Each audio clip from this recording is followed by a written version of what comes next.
नमस्कार। आप सभी का स्वागत है। हम लोग आज चंद्रमा के बारे में एक सामान्य चर्चा करेंगे। चंद्रमा से जुड़े प्रश्न प्रतियोगी परीक्षाओं में आते हैं, इसलिए हम लोग इस पर एक सामान्य चर्चा करेंगे। जी, आगे हम लोग चर्चा करते हैं इस पर। चंद्रमा हमारी पृथ्वी का एकमात्र प्राकृतिक उपग्रह है। जिस प्रकार पृथ्वी अपनी धुरी पर घूमते हुए सूर्य की परिक्रमा करती है, उसी प्रकार चंद्रमा भी अपनी धुरी पर घूमते हुए पृथ्वी की एक परिक्रमा करता है और इसके साथ चंद्रमा सूर्य की भी परिक्रमा करता है। यानी चंद्रमा अपनी धुरी पर घूमते हुए पृथ्वी की परिक्रमा करता है और इसके साथ साथ चंद्रमा सूर्य की भी परिक्रमा करता है। रात में आकाश में सबसे तेज चमकने वाला चंद्रमा क्या अपने प्रकाश से चमकता है? चर्चा करते हैं, आगे देखते हैं। जी नहीं, यह सूर्य के प्रकाश से प्रकाशित होता है। यह सूर्य के प्रकाश को परावर्तित करता है, जो हमारी पृथ्वी पर लगभग 1.25 सेकंड में पहुंचता है। इस प्रकाश को हम चांदनी या मूनलाइट कहते हैं। यानी चंद्रमा हमारी पृथ्वी का एकमात्र प्राकृतिक उपग्रह है। जिस प्रकार पृथ्वी अपनी धुरी पर घूमते हुए सूर्य की परिक्रमा करती है, उसी प्रकार चंद्रमा भी अपनी धुरी पर घूमते हुए पृथ्वी की परिक्रमा करता है। इसके साथ साथ वह सूर्य की भी परिक्रमा करता है। रात में आकाश में सबसे तेज चमकने वाला चंद्रमा क्या अपने प्रकाश से चमकता है? नहीं, यह सूर्य के प्रकाश से चमकता है, प्रकाशित होता है। यह सूर्य के प्रकाश को परावर्तित करता है। क्या करता है? परावर्तित करता है, जो हमारी पृथ्वी पर लगभग 1.25 सेकंड में पहुंचता है। यानी चंद्रमा का प्रकाश हमारी पृथ्वी पर लगभग 1.25 सेकंड में पहुंचता है। इस प्रकाश को हम चांदनी या मून लाइट कहते हैं। जी, आगे हम लोग चर्चा करते हैं। चंद्रमा पृथ्वी से लगभग 3,84,000 किलोमीटर दूरी पर है। इसका व्यास पृथ्वी के व्यास का 1/4 है। चंद्रमा पर गुरुत्वाकर्षण बल पृथ्वी की तुलना में छठा भाग है। आप पृथ्वी पर जहां खड़े हैं वहां से एक छलांग लगाइए। जितनी ऊंची छलांग आपने एक बार में लगाई है, उसकी 6 गुनी ऊंची छलांग आप चंद्रमा में एक बार में लगा सकते हैं। चंद्रमा अपने अक्ष पर घूमते हुए 27 दिन 7 घंटे 23 मिनट में पृथ्वी का एक चक्कर पूरा करता है। चंद्रमा अपने अक्ष पर घूमते हुए कितने दिन में?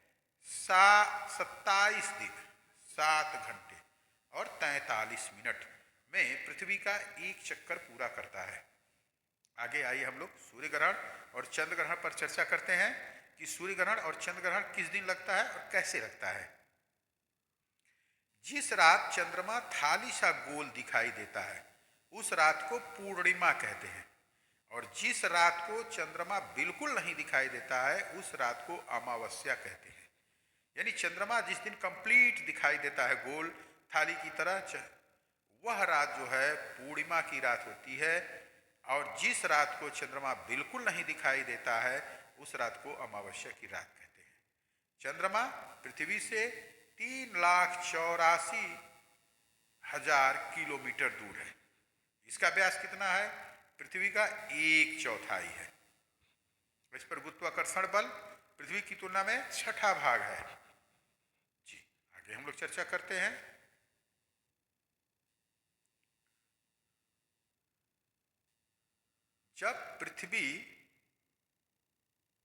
जब सूर्य, पृथ्वी और चंद्रमा एक सीधी रेखा में होते हैं, जब सूर्य, पृथ्वी और चंद्रमा एक सीधी रेखा में होते हैं, तब इस स्थिति को सिजगी कहते हैं। सिजगी। और यह दो प्रकार की होती है, युति और वियुति। जब सूर्य और पृथ्वी के बीच में चंद्रमा आ जाता है, तो इस स्थिति को युति कहते हैं। यह अमावस्या को होती है और इस स्थिति में चंद्रमा की छाया पृथ्वी पर पड़ती है, जिससे सूर्य ग्रहण होता है। आप देखिए, ये सूर्य है, ये पृथ्वी है और बीच में कौन है? चंद्रमा, जो सूर्य के प्रकाश को जाने से रोक देता है।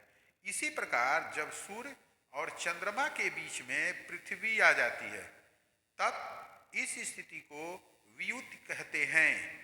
यह पूर्णिमा के दिन होती है और इस स्थिति में पृथ्वी की छाया चंद्रमा पर पड़ती है। पृथ्वी की छाया चंद्रमा पर पड़ती है, जिससे चंद्र ग्रहण होता है। सूर्य ग्रहण के दिन क्या होता है कि चंद्रमा की छाया पृथ्वी पर पड़ती है तो सूर्य ग्रहण होता है, और चंद्र ग्रहण के दिन पृथ्वी की छाया चंद्रमा पर पड़ती है तो चंद्र ग्रहण होता है। आप यहाँ पर देखिए कि यह सूर्य है और यह चंद्र है और बीच में यह पृथ्वी है, जो सूर्य के प्रकाश को चंद्रमा पर जाने से रोक देती है, जिसके कारण क्या होता है कि चंद्र ग्रहण लगता है या पूर्णिमा के दिन लगता है। जी, आगे हम लोग चर्चा करते हैं।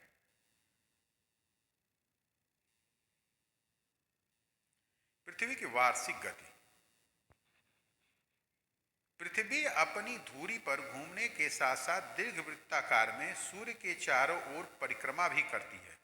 यह 365 सही 1/4 दिन, यानी 365 सही 1/4 दिन, यानी 365 दिन 6 घंटे में सूर्य की एक परिक्रमा पूरी करती है।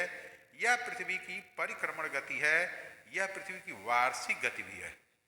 यहाँ देखिए कि सामान्यतः एक वर्ष में 365 दिन होते हैं और पृथ्वी सूर्य का चक्कर लगाने में कितना समय ले रही है? 365 सही 1/4, यानी 365 दिन 6 घंटा लेती है। तो यहाँ क्या 6 घंटा एक्स्ट्रा हुआ? तो यह प्रत्येक वर्ष का अतिरिक्त 6 घंटा हर चौथे वर्ष में एक अतिरिक्त दिन के रूप में 24 घंटे के रूप में जोड़ दिया जाता है हर चौथे वर्ष। इसलिए वह चौथा वर्ष 366 दिन का होता है। इसे हम अधिवर्ष या लीप ईयर कहते हैं। यह अधिवर्ष के दिन क्या होता है कि फरवरी 29 दिन की होती है। कितने दिन की होती है? 29 दिन की होती है, और शेष दिनों में फरवरी 28 दिन की होती है। जी, ये एक सामान्य चर्चा थी, आप लोगों के बीच करनी थी। जी, आप सभी को बहुत बहुत धन्यवाद, बहुत बहुत धन्यवाद। Thank you.